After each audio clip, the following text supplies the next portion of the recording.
περάσουμε στο κομμάτι των ερωτήσεων. Μπορείτε να χρησιμοποιήσετε, όπως είπε ο Βασίλης, το chat Q&A ελεύθερα να ρωτήσετε ό,τι θέλετε.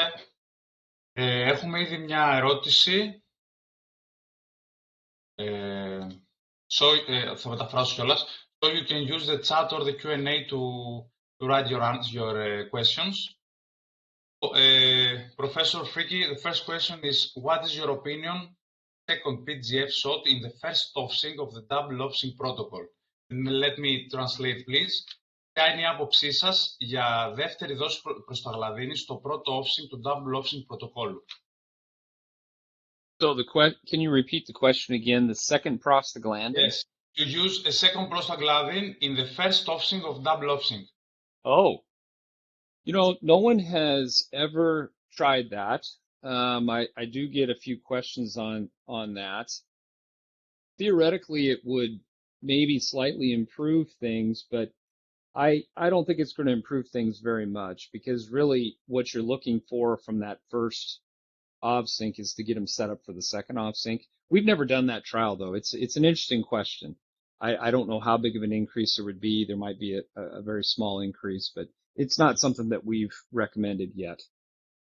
Okay, let me just translate. Είπε ότι δεν το έχουν δοκιμάσει ποτέ το συγκεκριμένο. Θα ήταν πολύ ενδιαφέρον. Μπορεί να βελτιώσει κάπως κάποια νούμερα, αλλά δεν το έχουν κάνει. Και ίσως θα ήταν ενδιαφέρον να γίνει ένα πείραμα με το συγκεκριμένο, με την δεύτερη προσταγλαδίνη. Στο Q&A. Okay, what is your opinion regarding the implementation of the extended lactations through extended voluntary waiting periods in order to enhance fertility? And let me translate. Ποια είναι η άποψή σας σχετικά με την πώς να το πω αυτό, με την extended, με την επέκταση των... με την επέκταση. Έτσι ώστε με αυτόν τον τρόπο να μπορείς να επεκτείνεις και το voluntary waiting period. Ναι. Yeah. So this is a very popular question here in the US at the moment, maybe for a different reason. I do not recommend increasing the voluntary waiting period past 70 to 80 days to improve fertility. We don't have any data that would suggest that fertility would get any higher if you go longer than that. The reason we're getting the question about extended voluntary waiting periods in the US is because we have very high producing cows, and farmers dry off cows giving a lot of milk. And so there was a economic analysis that was done that I saw presented at a meeting just last year. Increasing the voluntary waiting period past 70 to 80 days, all it does is add more days of low milk production at the end of lactation. And so it's more profitable not to increase the voluntary waiting period, rather get cows pregnant and into their next lactation. So we're not recommending to extend the voluntary waiting periods past 70 to 80 days or so, especially if they're on a timed AI. And one other thing I would add to that concept of the high fertility cycle that I talked about means that we have to be pretty aggressive getting cows pregnant quickly. And so the longer your voluntary waiting period, the longer it takes cows to get pregnant. And so that kind of works in a negative way with regard to the high fertility cycle. Okay, τώρα θα μεταφράσω ό,τι θυμάμαι. Λοιπόν, είπε ότι να αυξήσουμε τις μέρες του εθελούσιου χρόνου αναμονής δεν ξέρει κατά πόσο θα αυξήσει τη γονιμότητα που έχουμε μέχρι τώρα, μέρες 70-80 του εθελούσιου χρόνου αναμονής. Αυτό που θα γίνει αν αυξήσουμε τις μέρες είναι ότι θα έχουμε περισσότερες αγελάδες με χαμηλή γαλακτοπαραγωγή και αυτό δεν θα είναι καλό για την κερδοφορία της μονάδας. Αυξάνοντας τον εθελούσιο χρόνο αναμονής, δεν θα μπορούμε να βάλουμε τις αγελάδες στον κύκλο υψηλής γονιμότητας, το high fertility cycle, και με αυτόν τον τρόπο δεν θα μπορούμε να κάνουμε αυτό το concept στη μονάδα μας. Δεν ξέρω, Βασίλη, μήπως ξέχασα κάποιο κομμάτι, γιατί ήταν λίγο μεγάλο το τοποθέτηση. Τα κύρια σημεία τα μετέφρασης. Ωραία, τώρα θα προχωρήσω μια ερώτηση που μου έστειλαν με μήνυμα. Πολλές εκτροφές χρησιμοποιούν pressing offsync και κάνουν τεχνητή παρατήρηση μετά τη δεύτερη προσαλαδίνη. Συμφωνείτε με αυτό? So, Professor Freaky, many farms are using pressing offsync and they are doing artificial insemination after the second prostaglandin, so the cherry picking that you said in your presentations. Do you agree with that? Well, so the way I would answer that is that there's more than one way to have a good reproductive management program. What I would say about a pre-sync off-sync protocol where you breed cows in estrus after that second prostaglandin is that you tend to run lower conception rates, because all those cows that are inseminated to that estrus are going to have lower conception rates than if you allowed them to go through the protocol. And so it's a good strategy to get semen into cows, but some herds kind of get stuck at a lower pregnancy rate because they've increased the service rate, but they can't increase the conception rate on a pre-sync off-sync program with heat detection. That's where we can move towards a more aggressive fertility program like double off-sync, where we get higher fertility along with the advantage of getting the semen into the cows. Είπε ότι μετά τη δεύτερη προσαγλαδίνη δεν ξέρει αν πιστεύει μάλλον ότι μετά τη σπερματογέννηση το ποσοστό σύλληψης που θα έχουν αγελάδες που θα πάνε στο φυσικό ίστρο θα είναι μικρότερο από το να αφήσουμε τις αγελάδες και να ολοκληρώσουν το πρόγραμμα αναπαραγωγής. Οπότε δεν θεωρεί ότι με αυτόν τον τρόπο θα αυξήσουμε λίγο το service rate, γιατί θα κάνουμε στη σπερματογέννηση, αλλά δεν πιστεύει ότι μπορούμε να αυξήσουμε το conception rate και στο τέλος να αυξήσουμε την κερδοφορία της μονάδας. Γι' αυτό λοιπόν έχουμε εκτροφές που μπαίνουν στο double offsync, ώστε να έχουμε υψηλή γονιμότητα μέσω του ότι όλες οι αγελάδες ολοκληρώνουν το double offsync.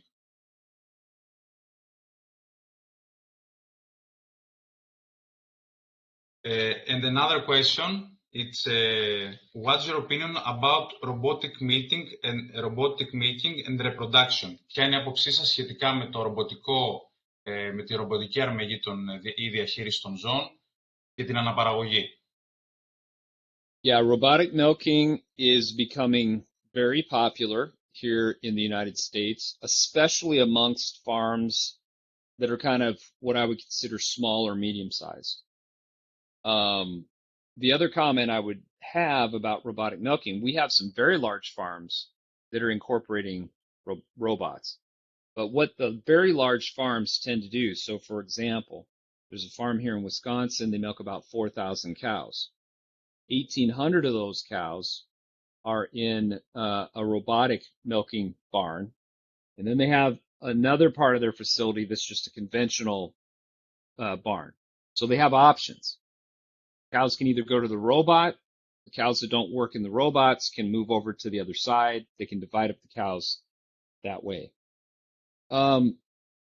Challenges with robotic milking are that most farms want an even amount of milk flow between the robots. So structuring pens at different stages of lactation can become difficult. So it's kind of just an all-in, all-out. You know what I mean by that? All-in, all-out type of management system. Okay. With reproduction. You want to translate? Okay, go ahead. Yes. I don't have such a good memory. Sorry. Yeah. Στην αρχή είπε ότι οι περισσότερες μονάδες που χρησιμοποιούν ρομποτικό σύστημα στην Αμερική είναι μικρές μονάδες, το 150 ζώα.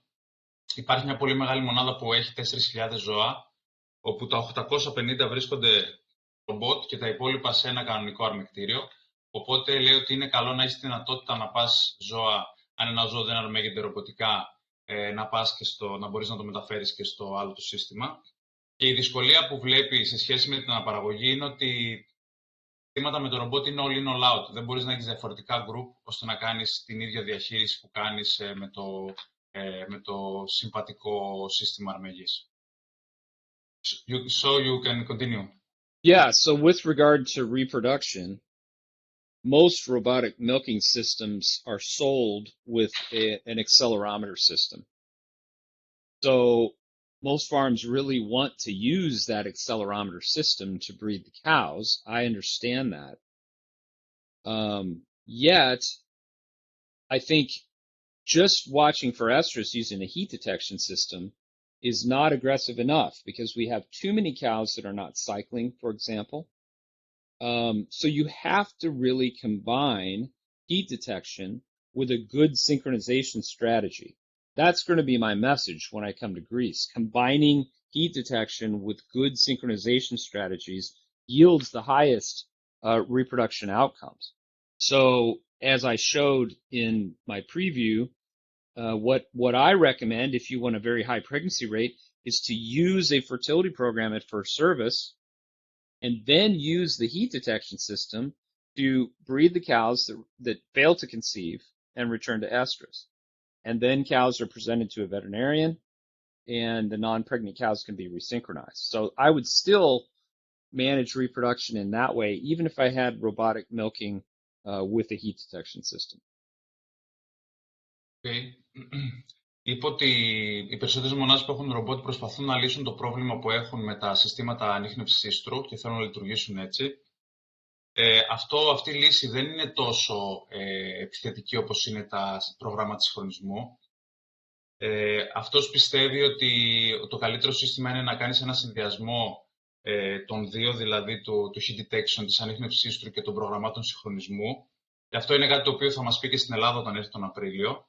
Πιστεύει ότι η υψηλή γονιμότητα θα μπορεί να επιτευχθεί με αυτόν τον τρόπο. Άρα προτείνει κυρίως, τουλάχιστον για το πρώτο σπέρμα, να έχουμε τυφλά προγράμματα συγχρονισμού και στη συνέχεια να χρησιμοποιήσουμε τα προγράμματα ανίχνευσης ίστρου για το δεύτερο και τρίτο σπέρμα και όχι από το πρώτο. So, next question.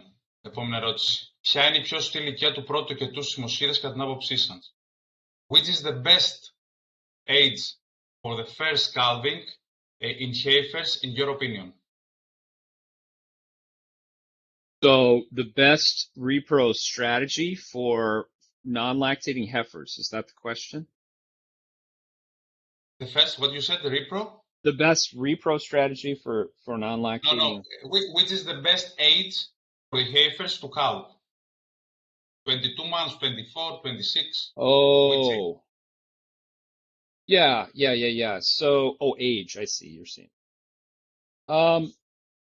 We, based on the data that I will show, our data suggests that we should not be using age. We should be using percent mature body weight to make decisions for breeding. And again, I'll go through those targets. Heifers will reach puberty at about 45% of mature body weight. We want to breed the heifers around 55% of mature body weight. And we want them to be 85% of mature body weight about 30 days post-calving. And the reason we're using percent mature body weight is because there's variation among heifers. Heifers grow at different rates in different herds, for example. So we're trying to move away from age as a determinant for when to breed heifers and move towards percent mature body weight, which of course means that we have to weigh cows to establish the percent mature body weight, and we also have to weigh heifers as part of our management system. Οπότε η απάντηση σε αυτήν την ερώτηση δεν έχει να κάνει με την ηλικία, έχει να κάνει με το βάρος του ζώου. Λέει ότι το ζώο πρέπει να μπαίνει στην αναπαραγωγή όταν έχει το 55 με 60% του βάρους του ενήλικου ζώου της εκτροφής. Και φυσικά αυτό που έδειξε και στις διαφάνειές του είναι ότι θα πρέπει 30 μέρες μετά τον τοκετό να έχει το 85% του βάρους του ενήλικου ζώου, ώστε να είμαστε εντάξει. Οπότε δεν κοιτάμε την ηλικία, πρέπει να έχει το σωστό βάρος ώστε να μπει στην αναπαραγωγή η μοσχίδα. Next question. Επόμενη ερώτηση. Καλησπέρα σας. Αγελάδες με μητρίτιδα, ποιο είναι το προτινόμενο ορμονικό πρωτόκολλο? Pressing, double offsing. So hello, in cows with metritis, which is the recommended reproduction protocol, pressing, offsing, or double offsing? So, here's what I would say about metritis. I would not try to fix a metritis problem by submitting cows to a certain reproductive management program. I think metritis problems have to be dealt with through cleanliness of the calving area, calving management, all those kinds of things. So I would not look to the protocol to fix the metritis problem. I would look at management systems to why is there a metritis problem? That's the question I would ask. So you can translate that. Okay. Οπότε δεν θεωρεί ότι πρέπει να διορθώσουμε τη μητρίτιδα μέσω της αναπαραγωγής, μέσω των προγραμμάτων αναπαραγωγής.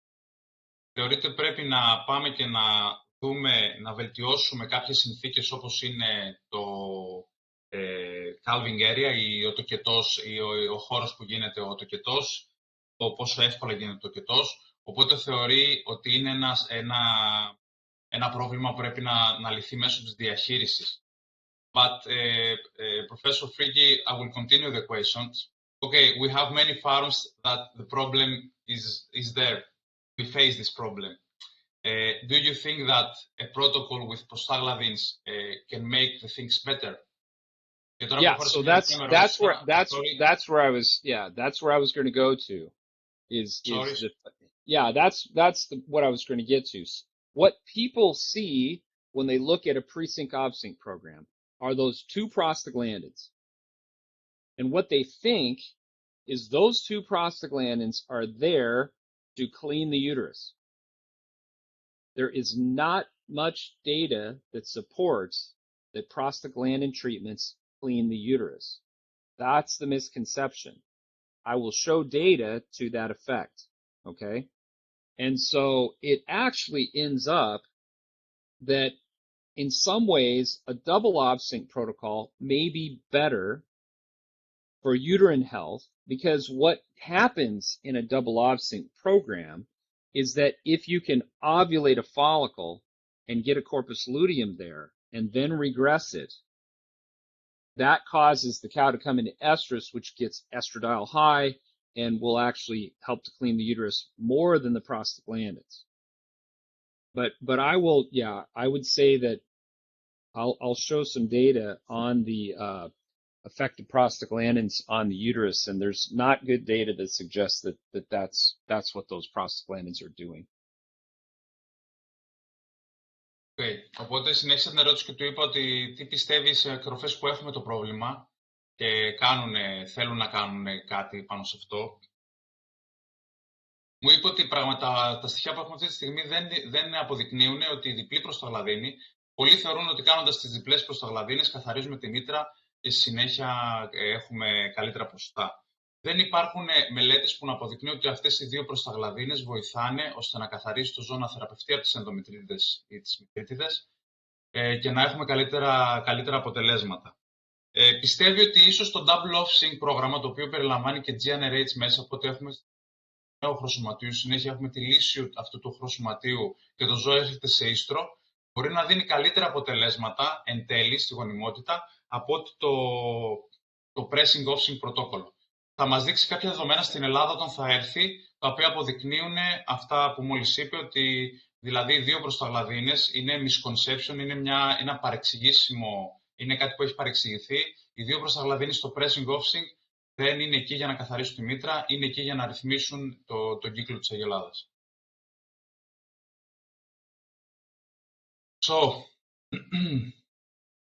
Okay. Επόμενη ερώτηση. Since some farms do not prefer double off-sync due its complexity, G6G or G7G are getting more popular here in Greece. Do you have any data comparing G6G or G7G with double off-sync? Let me translate, please. Επειδή το double off-sync είναι αρκετά περίπλοκο για την Ελλάδα, το G6G και το G7G γίνονται όλο και περισσότερο διάσημα στην Ελλάδα. Έχετε δεδομένα που να συγκρίνετε το G6G, το G7G με το double off-sync? Please. Okay, so the first thing I just want to point out, the difference between a G6G program and a double off-sync program is one GnRH treatment. There's no difference in my mind of complexity between those two protocols. Okay, that's number one. Number two, both of those protocols do the same thing physiologically. Okay, they pretty much are doing the same kind of strategy. So that's my second point. My third point is that there is one study that compared G6G to a double OBSYNC protocol. It's not published, but there was just a very slight advantage for double OBSYNC. They were almost the same. So again, I rather than thinking of those two protocols as very different protocols, they're actually quite similar. And we can talk through that when I get to Greece. I mean, the physiology that we're trying to manipulate is really the same between those two protocols. So it's really the choice of what people want to do. Ωραία. Είπα ότι θέλω να ξεκινήσω ότι η διαφορά ανάμεσα στο G6G, 7G με το Double OBSYNC είναι απλά μια generate, η αρχική. Το δεύτερο πράγμα που είπε είναι ότι σχετικά με τη φυσιολογία κάνουν σχεδόν το ίδιο πράγμα, βασίζονται στη λογική. Όσον αφορά τις μελέτες, υπάρχει μια μελέτη που δείχνει ένα ελαφρύ πλεονέκτημα του Double OBSYNC σε σχέση με το G6G, G7G, η οποία δεν έχει δημοσιευτεί. Οπότε θεωρεί στο τέλος, επειδή δεν τα θεωρεί σχεδόν ίδια προγράμματα, ότι μπορούμε να επιλέξουμε αυτό που για τον παραγωγό είναι το καλύτερο, αλλά μπορούμε να μπούμε σε περισσότερη λεπτομέρεια όσον αφορά την φυσιολογία όταν θα έρθει στην Ελλάδα. Γιάννη, αν μου επιτρέπεις λίγο, επειδή σου έχουν πέσει αρκετές ερωτήσεις και προφανώς ξεφύγανε δύο, υπάρχει μια παρόμοια ερώτηση, άμα δεις είναι 8 λεπτά πριν. Ναι, δεν τις έχω δει αυτές. Okay. Μπράβο. Δες λίγο και κάνει αυτές και κόλλησε μία επειδή είναι ίδια, αυτή δηλαδή τώρα με του Χατζιεφρεμίδη, του Σάβα, επειδή είναι ίδια. Ναι. Ωραία, λοιπόν.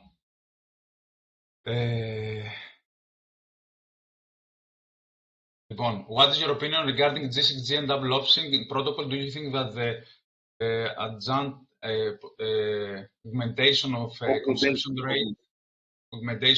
conception rate when double OBSYNC is used is high enough to justify the extra labor and the hormonal treatment? Είναι παρόμοια ερώτηση με την προηγούμενη που έκανα. Αν πιστεύει ότι επιπλέον GnRH του double OBSYNC μπορεί ουσιαστικά να δικαιολογήσει το επιπλέον ποσοστό σύλληψης που ίσως υπάρχει. I don't know if Professor Frigi, if you want to add something more to your one thing I will mention, I've had a number of students that have come from Europe, and one of the complaints that I hear is that hormonal costs are high in Europe compared to the US. So what we did was an economic analysis where we looked at a variety of different programs from the least amount of hormonal intervention to the most amount of hormonal intervention. And the most aggressive program is a double OBSYNC program, which uses the most hormones, which has the most hormonal costs. Yet it was more economical because reproductive performance is increased so much by those programs. Okay. And then what we did is we did a sensitivity analysis where we increased the cost of GnRH and prostaglandin. And I think we concluded that prostaglandin costs would have to be 5 times greater. GnRH costs would have to be 10 times greater before that program was not economical. So everybody looks at the upfront cost of the hormones. They shouldn't look at that. They should look at what they get as a return on that investment, which is a pregnancy. And pregnancies are very valuable, and we create pregnancies the best with that program. Okay. Είπε ότι οι ορμόνες στην Αμερική κοστίζουν λιγότερο από ό,τι στην Ευρώπη. Έκανα λοιπόν μια ανάλυση ανάμεσα σε χρήση ορμονών, σε μονάδες με χρήση ορμονών και είδαν ότι ήταν πολύ πιο οικονομικό εν τέλει το σύστημα όταν χρησιμοποιούμε τις ορμόνες. Αυτό που είπαν ότι πρέπει το κόστος prostaglandins να είναι 5 φορές μεγαλύτερο και το κόστος GnRH 10 φορές μεγαλύτερο για να φτάσουμε σε ένα σημείο να λέμε ότι δεν αξίζει οικονομικά η χρήση ορμονών, οικονομικά για την μονάδα. Οπότε στο τέλος δεν πρέπει να κοιτάμε το κόστος, πρέπει να κοιτάμε το return, την επιστροφή χρημάτων, το κέρδος που μπορεί να έχει μια μονάδα από τη χρήση ορμονών. So, Professor Frigi, your answer to the question with the double offsync and G6D is that maybe it's better to use double offsync, let's say, and this extra generates could give you back the money and the labor that may, the more labor that may farm. Well, I mean, I think the protocols are quite similar, but there is a slight advantage, I think, to double offsync. So yes, I mean, that's how I would answer that. Okay, thank you very much. Είπε ότι σε σχέση τώρα, για να απαντηθεί και ακριβώς η ερώτηση, σε σχέση με το αν θα πρέπει να πάμε στο double offsync, θεωρεί ότι αυτή η μικρή άνοδος στην αναπαραγωγή που περιμένει να δει με το double offsync, πιστεύει ότι αξίζει σε σχέση με το G6G, G7G. Επόμενη ερώτηση. Σχολιάζοντας το cherry picking, το που είπαμε δηλαδή το να γίνεται σπερματίγηση μετά τη δεύτερη προσταγλαδίνη, το ποσοστό σύλληψης μπορεί να είναι λιγότερο γιατί οι αγελάδες δεν πηγαίνουν στο τελικό πρόγραμμα αναπαραγωγής. Αλλά τι έχετε να πείτε για τις ανοιχτές ημέρες?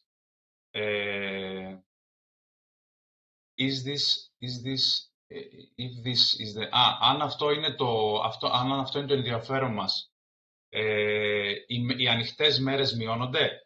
So, getting back to cherry picking, conception rate may be lower since these cows avoid the fertility program. But what about days open? If this is the metric of interest, do share days open decrease? No, because days open do not. Well, this is a more complex scenario, and the way that I would answer this question is that we want to get the most cows pregnant at the optimal time of lactation. So you really have to answer the question, what is the optimal time in lactation to get cows pregnant? And it's probably around 115 to 120 days in milk. So cherry pick 110, let's say 110 to 120 days in milk is probably the optimal time to get a cow pregnant. When you cherry pick, you breed a lot of cows too early. This is why, with the double offsync program, we can delay first insemination. We can wait till 70 or 80 days for first insemination because we get more cows pregnant at a better stage of lactation. Okay, let me translate. Είναι αρκετά πολύπλοκο το σενάριο. Το που θέλουμε να επιτύχουμε είναι να έχουμε περισσότερες έγκυες αγελάδες όταν θέλουμε πραγματικά οι αγελάδες μας να γονιμοποιηθούν. Αν έπρεπε να πει ποια είναι μια ιδανική στιγμή ώστε να έχουμε τις αγελάδες, να γονιμοποιηθούν οι αγελάδες, θα ήταν η μέρα 110 ως 120. Όταν λοιπόν μετά από ένα pressing offsync κάνουμε σπερματίγηση και γονιμοποιούμε τις αγελάδες νωρίτερα, είναι ίσως πολύ νωρίς. Αυτό είναι κάτι το οποίο κάνει το double offsync ουσιαστικά, που κάνοντας ολοκληρωμένο πρόγραμμα και όλες οι αγελάδες ολοκληρώνουν το πρόγραμμα αναπαραγωγής, έχουμε όλες τις αγελάδες γονιμοποιημένες ή τέλος πάντων τους έχει γίνει σπερματίγηση μέχρι την ημέρα 70 και έως 80 μετά τον τοκετό. I don't want if you want to add something more or you finish your answer. No, I think that's pretty much the way that I would answer that question, yeah. Okay. Γιάννη, έχει στείλει μία ερώτηση ο Πάολο Καρβάλιο στο chat. Αυτό καλό θα είναι να πάρουμε λίγο αυτή την ερώτηση και μετά να συνεχίσουμε στο Q&A. Okay, hi Paul. What management we could use to mitigate heat stress? Η ερώτηση είναι, γεια σου Paul, ποια είναι η διαχείριση τι πρέπει να χρησιμοποιήσουμε ως διαχείριση να μετριάσουμε το heat stress? This question, Paul, comes from Paulo Carvalho and he said... Yeah. I know Paulo. Yeah, best way to mitigate heat stress is through the use of cooling strategies like sprinklers and fans.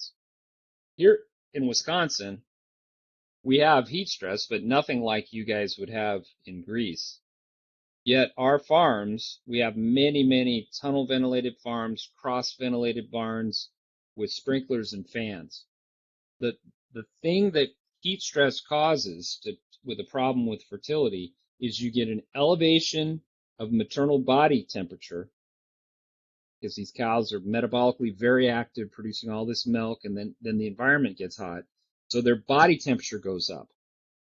When that body temperature goes up, you have a dramatic decrease in the fertilization rate, and you have a dramatic increase in very early pregnancy loss of that very early embryo, very, very early, post-fertilization. So the best strategy for heat stress is to cool the cows. The second thing I would say regarding heat stress, and research from Florida, for example, here in the US would support this, a timed AI strategy is better under heat stress conditions because cows don't show estrus very well in heat.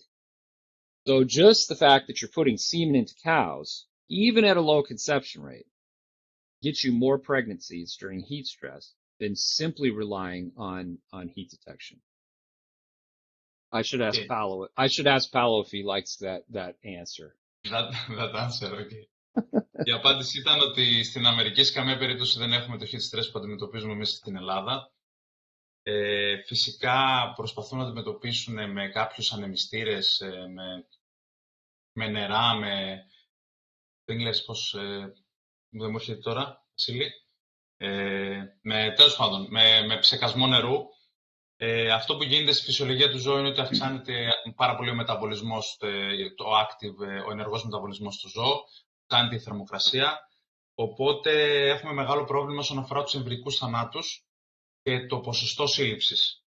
Οπότε η πρότασή του όσον αφορά τη διαχείριση είναι απλά να μειώσουμε τη θερμοκρασία στα ζώα, να μειώσουμε τις αγελάδες και σε μια μελέτη που έγινε στη Φλόριντα αποδείχθηκε ότι στην κατάσταση stress είναι καλύτερο να κάνουμε τυφλά προγράμματα συγχρονισμού, γιατί παρότι έχουμε χαμηλό ποσοστό σύλληψης, οι αγελάδες, αν δεν τους κάνουμε πρόγραμμα συγχρονισμού, δεν έρχονται σε ίστρο λόγω της ζέστης. Άρα είναι καλύτερο να κάνουμε σπερματέγχυση σε όλα τα ζώα, παρότι δεν έχουμε ψηλό ποσοστό σύλληψης, ώστε στο τέλος να έχουμε καλύτερα αποτελέσματα. Okay. Next question. Does a super fresh group and TMR gives better results to double offsync? Πιστεύετε ότι ένα φρέσκο, πολύ φρέσκο group και ένα TMR, πώς λέγεται στα ελληνικά, η χρήση ολικού στερεσίου θα δώσει καλύτερα αποτελέσματα σε ένα πρωτόκολλο double offsync? So what's the question again? It's feeding a TMR? Yes. So if I understand well, if you use a very good fresh group and the TMR will give better results to the double offsync protocol. Yeah, I mean, so I guess the way that I would answer that question is I would go back to this concept of the high fertility cycle. So what you want to have happen to a cow after she calves, you want her to maintain her body condition score. You don't want her to lose body condition. And so for that to happen, those cows have to be well managed in the transition, both pre-fresh and post-fresh. But during the post-fresh period, you can't overcrowd those cows, and you need to keep feed intake up. And a good way to do that is to feed, a post-fresh diet, and then move them into the lactating cow pens later. But really, it's the change in body condition score that gets to be the problem. So, yeah, periparturient cow management is extremely important for reproduction. Είπε ότι θα απαντήσει πηγαίνοντας πίσω στον κύκλο υψηλής γονιμότητας. Είναι πάρα πολύ σημαντικό για τις αγελάδες να διατηρούν το Body Condition Score, το δείκτη θρεπτής κατάστασης, ώστε να έχουμε καλή αναπαραγωγή. Άρα θα πρέπει να έχουμε μια πολύ καλή διαχείριση πριν γεννήσει το ζώο και αφού γεννήσει το ζώο. Δεν θα πρέπει να έχουμε συνοστισμό στις αγελάδες. Μόλις γεννήσει το ζώο είναι πολύ καλό να το έχουμε σε ένα πολύ καλό φρέσκο group και στη συνέχεια να μεταβεί αυτό το ζώο στο group αγελάδων που αρμέγονται, στο lactating group. Οπότε όλο το νόημα είναι να διατηρήσουμε, να κάνουμε τις αγελάδες όσο μπορούμε να διατηρήσουμε το δείκτη θρεπτής κατάστασης και να μην χάσουν βάρος αφού γεννήσουν.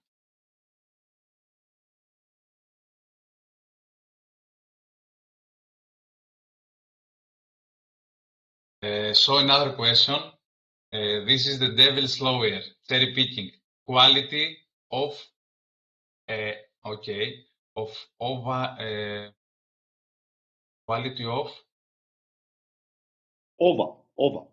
Ova. Is it better at 70 days or at 120 days? The latter developed during negative energy balance nadir. Θα κάνει το δικηγόρο του διαβόλου. Ρωτάει η ποιότητα ουσιαστικά όχι του οθυλακίου, του κυτάρου, είναι η καλύτερη στις 70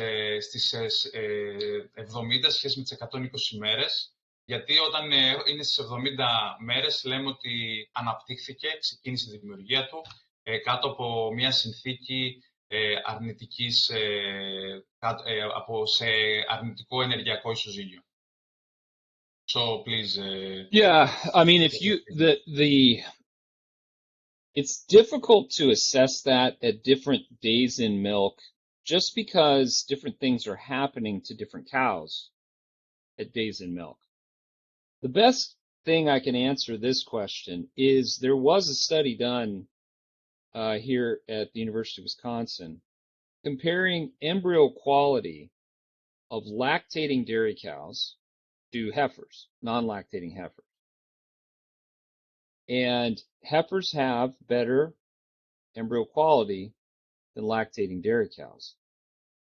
And in heat stress, the embryo quality of the lactating dairy cows is even worse because they are susceptible to heat stress. Now, whether or not days in milk affects embryo quality would depend on if and when a cow experienced negative energy balance, for example, if and when they experienced heat stress, for example. So I think it could be quite variable, but people make a big deal about days in milk. The longer the days in milk, the more fertile the cow is.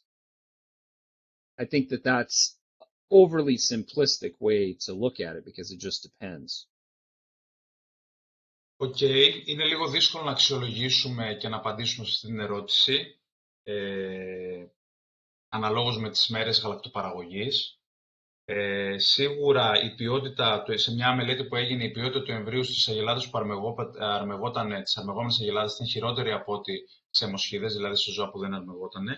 Σίγουρα στις αρμεγόμενες αγελάδες, όταν έχουμε heat stress, η ποιότητα του εμβρίου και των οθυλακίων είναι χειρότερη από ό,τι όταν δεν έχουμε heat stress. Οπότε είναι δύσκολο να απαντήσουμε ακριβώς στην ερώτηση το ότι υπάρχουν πολλά πράγματα που επηρεάζουν την ποιότητα του εμβρίου.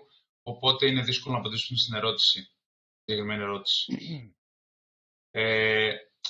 Sorry about that, Professor Frigi, but so the main, the rumor is that it's because the day that the cow is calving is the day that the oocyte needs 70 days in order to become a follicle, let's say, to be mature. It needs 70 days. So some people say that you maybe we must not inseminate cows in these exact days because they started to grow exactly at the time of the calving of the cow with a very high stress. Yeah. So this is the Britt hypothesis. That is the Britt hypothesis that I talked about. I will review the Britt hypothesis when I come to Greece, and I will show data that support that idea. The problem is not all cows go into negative energy balance. There are some cows that actually gain condition or maintain condition, and they have good fertility. So the cows that do tend to lose a lot of body condition have major problems with fertility. Okay, so the Brit hypothesis fits, but it's only for the cows that are losing body condition score, and they don't all lose. We'll go through, that's a major part of what I want to talk to the veterinarians in Greece about is our recent data in this area of the high fertility cycle. Όταν ρώτησα πάνω κάτω αν θεωρεί ότι, γιατί έχω ακούσει και εγώ αυτή την υπόθεση, ότι επειδή ουσιαστικά το θυλάκιο ξεκινάει και χρειάζεται περίπου 70 με 80 μέρες μέχρι να αναπτυχθεί πλήρως και να γίνει, ουσιαστικά να γίνει εθελοκηρυξία, αν θεωρεί ότι αυτή η εκδοχή του ότι δεν κάνω σπερματέγηση σε 70 μέρες υπάρχει, λέει ότι αυτό αναλύεται στην πρόθεση του Brit που θα το αναλύσουμε. Οι πολλές αγελάδες δεν έχουν αρνητικό ενεργειακό στοιχείο, οπότε πολλές αγελάδες δεν επηρεάζονται αμέσως μετά την τοκετότητα τα θυλάκια. Οπότε είναι κάτι το οποίο αυτό θα μας δείξει κάποια στοιχεία που το αποδεικνύουν αυτό όταν έρθει τον Απρίλιο στην Ελλάδα. Βέβαια είδα ότι ο κύριος Βαλεργάκης λέει εδώ πέρα ότι πολλοί άνθρωποι λένε ότι στις 120 μέρες είναι καλύτερο από τις 70 μέρες. Μάλλον έχει να κάνει με αυτό, με την πρώτη ερώτηση, ότι δεν αυτά τα ζώα... Γιάννη, συγγνώμη, λέει that at 70 days quality is better than. Άρα στις 70 είναι καλύτερο από τις 120. Ναι, sorry, okay. Οπότε είναι ουσιαστικά αυτό που... say that then... okay. I don't know. Professor Friki, to complete continue the question, the most people say that at 70 days in milk, quality is better than 120 days in milk. Possible, this one? The oocyte quality, you mean? Yes. Again, I don't think that's universal. It's not a universal concept because it has to do with whether or not a cow experiences negative energy balance and when they experience it. So again, this is a concept that many people haven't been introduced to. Most people think that all cows lose body condition score after calving. That's not true. Some do, but the ones that don't, the ones that maintain body condition or actually even gain a little bit of body condition after they calve, they have very good fertility. The ones that lose, that have bad fertility. So it depends, really, more than the days in milk, it's if they experience body condition loss post-calving or during the periparturient period.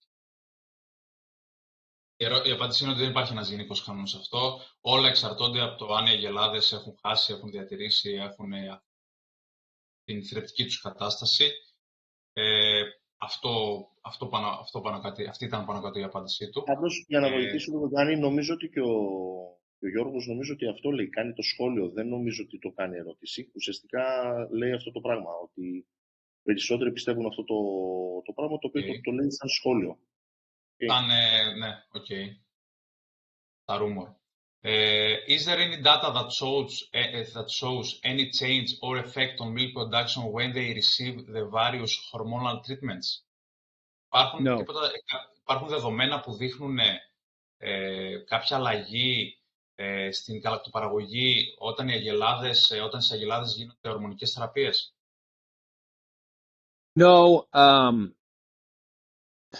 No, looking at different levels of milk production can be quite difficult because sometimes cows that have lower milk production have had some kind of a health problem, which also affects repro. Very difficult to look at. What has been done is looking at, say, non-lactating heifers versus lactating dairy cows. And I think all the veterinarians that are on will agree that heifers, non-lactating heifers, have higher fertility than high-producing dairy cows. That's just very common. So the question is why? does that happen? And one of the reasons is the liver metabolism story that I'll talk about, the high producing dairy cow. So you don't think that it's, let's say, because of the hormones? You don't believe that, or you cannot answer? It's hard to answer various levels of milk production at the time of the treatments. Again, I think the way these questions are being answered, it seems to me what people want to do is delay breeding to get to a more fertile cow. I would discourage that idea. We can get high fertility at 60 to 70 to 80 days in milk if the cows are on a fertility program. That's the way I would think about it. Είπε ότι δεν μπορεί να απαντήσει την ερώτηση, γιατί στην πραγματικότητα οι αγελάδες οι οποίες έχουν προβλήματα υγείας και δεν είναι καλές στην αναπαραγωγή, θα έχουν και χαμηλή γαλακτοπαραγωγή. Αυτό που έχει ουσιαστικά συγκριθεί και συζητάμε πολύ είναι ότι γιατί υπάρχει διαφορά μεταξύ του ποσοστού σύλληψης ανάμεσα στις αγελάδες γαλακτοπαραγωγής και στις μοσχίδες. Αυτό που ισχύει είναι αυτό που είπαμε πριν με τον μεταβολισμό στο ύπαρ, τον υψηλό μεταβολισμό και τον μεταβολισμό των ορμονών. Οπότε γι' αυτό το λόγο έχουμε καλύτερη αναπαραγωγή στις μοσχίδες. Οπότε είναι πολύ δύσκολο να απαντήσουμε στην ερώτηση. Δεν υπάρχει λόγος να μην κάνουμε αγελάδες για να μπορέσουμε να έχουμε υψηλή γαλακτοπαραγωγή. Πρέπει να έχουμε υψηλή γονιμότητα. Και για να έχουμε υψηλή γονιμότητα, η λύση είναι να κάνουμε ένα πρόγραμμα αναπαραγωγής και να γονιμοποιήσουμε.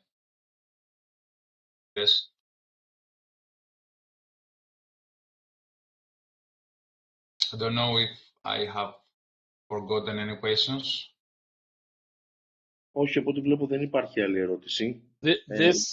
This has been very helpful to me to understand the kinds of questions that I need to prepare my presentations for in April. It's really good to try to.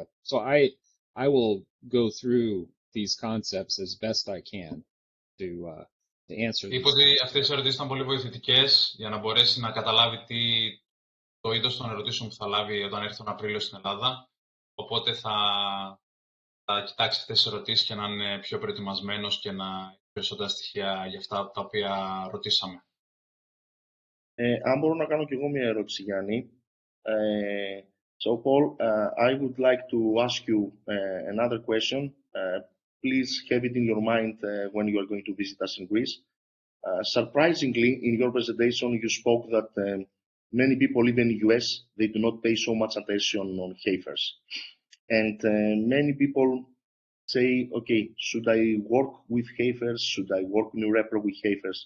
But the question that comes is, when a person, when a farmer, when a veterinarian reaches the level to be and work with heifers, does it mean that he has already did the job with the cows, with the second, third, fourth lactation cows? And please let me translate the question and after that please reply. Η ερώτηση λοιπόν η οποία γίνεται είναι ότι στην παρουσίαση του μίλησε και για το ότι ακόμα και στις ΗΠΑ δεν δίνουν πολύ μεγάλη σημασία στις μοσχίδες. Είναι γενικά αποδεκτό ότι οι αναπαραγωγές στις μοσχίδες μπορούν να δώσουν πολύ καλά αποτελέσματα, αλλά είναι κάτι το οποίο δεν δίνουν τόσο μεγάλη σημασία. Η ερώτηση είναι ότι αν κάποιος φτάσει στο επίπεδο να ασχολείται με την αναπαραγωγή των μοσχίδων, αν τελικά έχει φτάσει σε πολύ καλό επίπεδο με τις αγελάδες και γι' αυτό μετά πηγαίνει στις μοσχίδες. So please, Paul. So, I guess the way I would answer that question is that what happened here in the United States over the last 20 years or so is we really focused on cows. Because cows were the fertility problem. And we overcame that through the development of these programs and our understanding of things like the high fertility cycle and doing a lot of physiology.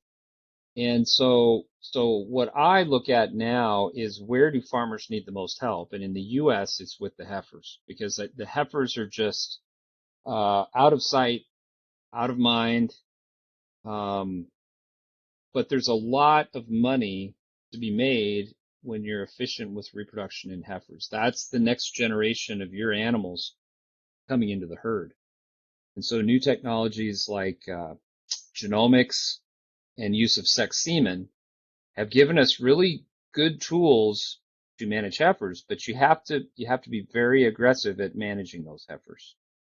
That's what I would say. Τέλεια. Θα το μεταφράσω εγώ, Γιάννη. Okay. Ναι. Αυτό λοιπόν το οποίο είπε ο Πολ είναι ότι λέει ότι αυτό το οποίο θέλω να σας απαντήσω, λέει, είναι στις ΗΠΑ την τελευταία 20 ετία, λέει, αυτό που είδα, λέει, είναι ότι οι περισσότεροι ασχολήθηκαν με τις αγελάδες. Αυτό όμως, λέει, το οποίο βλέπω να συμβαίνει τώρα πια είναι ότι οι άνθρωποι οι οποίοι πάνε να ασχοληθούν με τις μοσχίδες και είναι γιατί οι μοσχίδες αποτελούν το μέλλον της εκτροφής και πάνε με επιθετικά σχήματα όπως με σεξαρισμένο σπέρμα, εκεί πέρα μπορούν να κερδίσουν αρκετά χρήματα. Με αποτέλεσμα, έχει πάρα πολύ μεγάλη σημασία να μπορέσει να επενδύσει σωστά, να δουλέψει σωστά με την αναπαραγωγή του μοσχίδων και γι' αυτό το λόγο κατευθύνει ο κόσμο να πάει προς τα εκεί. Υπάρχει κάποια άλλη ερώτηση? Εγώ δεν έχω κάτι άλλο, ούτε σε μήνυμα. Κάποιοι. Ωραία. Άρα να κλείσουμε το session. Ναι. Υπάρχει κάτι άλλο? Δεν νομίζω. Έχει τελευταία ερώτηση κανένας, τελευταία στιγμής? Όχι. Okay, so Paul, as we discussed, we told you that the brainstorming and the discussion will be long enough, so it's time to end in Greece. Thank you so much for your presentation, your excellent presentation, and for your excellent answers. We are really looking forward to meeting you in person and discuss with you in April in Greece. We wish you all the best for the Christmas holidays to enjoy the days with your beloved ones, and we are really waiting for you in Greece. So just you can have the floor to salute the people, and then I'm going to close the session in the Greek language. Yes. Thank you again very much to Siva for setting this webinar up. I can see all the names, all the Greek names, here. So on the list. So I'm looking forward to meeting everyone in person and to see in Greece and seeing some of the farms in Greece. So I'm very excited about the trip. Never been to Greece, and so looking forward to giving the presentations and seeing what the dairy industry looks like in Greece. So thank you and Merry Christmas. And just last comment, sorry. The people from Greece want to bring with you from USA magic hormone for heat stress. I don't know what you will find, but we need the magic hormone for that, okay? I'll work on that. Please make some trials until April and find something. Yep. Ο Πολ Φρίκη λοιπόν μας ευχαριστεί και ο ΣΕΒΑ αλλά και το ελληνικό κοινό, και εμείς ως ΣΕΒΑ σας ευχαριστούμε πάρα πολύ που μείνατε μέχρι τόσο αργά μαζί μας. Σας ευχαριστούμε πάρα πολύ για τα πολύ ωραία σχόλιά σας και για τις τόσες πολλές ερωτήσεις οι οποίες βοήθησαν τη συζήτηση. Σας ευχόμαστε και εσάς να περάσετε πολύ όμορφα τα Χριστούγεννα, να έρθει το 2024 με υγεία και χαρά για όλους, και ανανεώνουμε το ραντεβού μας για τον Απρίλιο του 2024 κάπου στη Θεσσαλονίκη. Θα ενημερωθείτε με την πρόσκληση την οποία θα λάβετε, για να μπορέσουμε να πούμε ακόμα περισσότερα θέματα μαζί με τον Πολ Φρίκη, ο οποίος θα είναι ο εξαιρετικός ομιλητής που θα έχουμε σε αυτό το event, σε αυτό το σεμινάριο. Από εμένα, σας καληνυχτώ. Γιάννη, δεν ξέρω αν θες να πεις και εσύ κάτι. Καλά Χριστούγεννα σε όλους, με υγεία. Θα έχουμε τη δυνατότητα να έχουμε τον Πολ Φρίκη από κοντά. Νομίζω ότι είναι ιδιαίτερα τιμητικό για τη χώρα μας που δέχτηκε την πρόσκλησή μας. Οπότε ανυπομονώ για το επόμενο event, όπου θα μπορούμε και από κοντά να κάνουμε και μεγαλύτερη αλληλεπίδραση μεταξύ μας. Καλό βράδυ σε όλους. Bye bye, Paul. Σας ευχαριστούμε πολύ.